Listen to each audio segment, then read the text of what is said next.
and they hold it ashore where they will separate the bad and the good. It is also in a way for us to consider our way of life, our righteousness with God, and how to separate the bad things, our bad behavior, and our good behavior, our good trait and bad traits.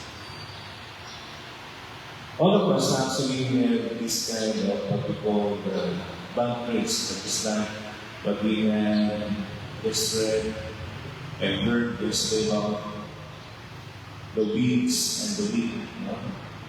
Ibang mga bagay na may masamang gamo sa ating pagkatao, bad traits, at they're really good. But sometimes, and most often, especially when it's to be confessions, we are most likely to share and confess many of our sins, our faults, yes. And we have a difficulty of overcoming all our faults, our sins.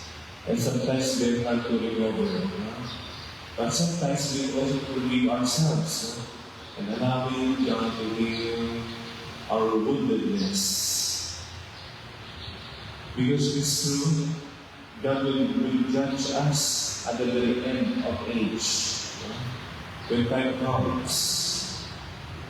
And this particular journey of us, this early journey, it is also an opportunity for us and also a possibility to exercise the very gift of God to us, our will. Yung kalooban natin. What actually wanting in us. But it's wanting in us actually considering what is the highest good. Or St. Francis in his home, the summum bonum, the highest good. And in the kind of assistance we should give one another, we used to say access bonum, pace bene, peace in all good. Because we know that one of the statements St. Francis that he said, for us to have this holy fear of God, wherein considering pleasure is short, punishment is everlasting. Sometimes we need to be first to consider our eternity, or what we call eternal consideration.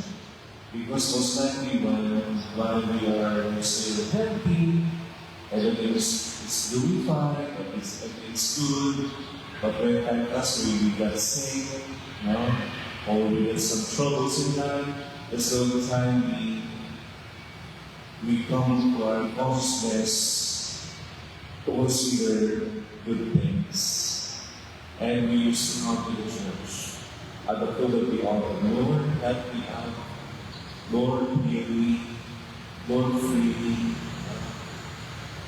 But in good times and bad times, it is part of our journey to always consider what is good.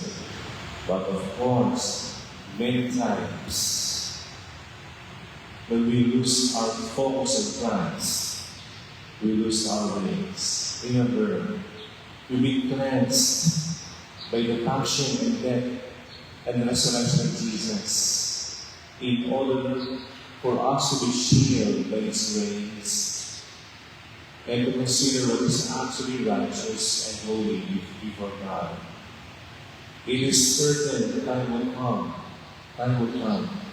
we'll be judged the way we live our lives. And we will be judged by our own doing. God is God, pure, holy. Once we're going to see Him face to face, we will be judged the way we all do things while we still in our journey. Ang judgment day ay pagdating ng panahon na may tatanggap sa Diyos.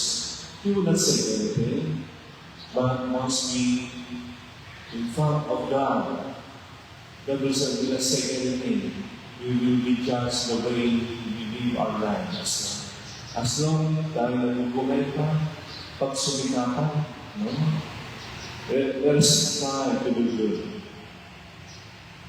In spite of the fact that we are living in the lives of the world beset by sensationalized sin is not sin anymore. No. Dahil panahon talaga pag may tumapak sa Diyos, lilitaw yung mga impurities natin at yung mga ibang bagay. But it will be unfortunate kung pagdating ng panahon, ang tanong sa kanya yung kagulisan ng ating pagkatao, no? Na mag-judge sa ating pagdating ng panahon. Pero, we have a great intercessor, no? Before us, Christ Himself. His mercy is actually applied while we are still here on earth. Judgment will be applied when the time comes. Kaya, mas maiging pagtagumpayan natin na tayo mabuhay ng maayos. Allow God to heal our brokenness and then we can stay in front of Him. Sabi nga ng saksi, success in life consists in this. When we can stand in the front of God, we can stand before Him purely. You know? Bilang tunay ang tagumpay, hindi yung whatever tagumpay o accomplishment o fulfillment in this world.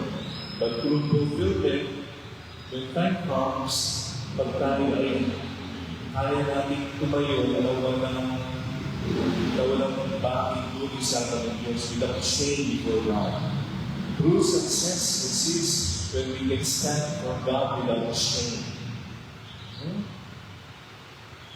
Again, true success in life consists when we stand before God without shame. Kaya sabi ng mga sabi, what we need is not actually success in this world, but to remain faithful. And to remain faithful is the very essence of our being before God as Christians. That we are all the faithful, the followers of Christ, ang mga mananampalataya. So, let's move, but don't be overthrown by this anxiety, but instead, lay it down at the foot of the altar and heeding the very words of the Blessed Mother. Do whatever He tells you. Do what Jesus actually telling you every now and then.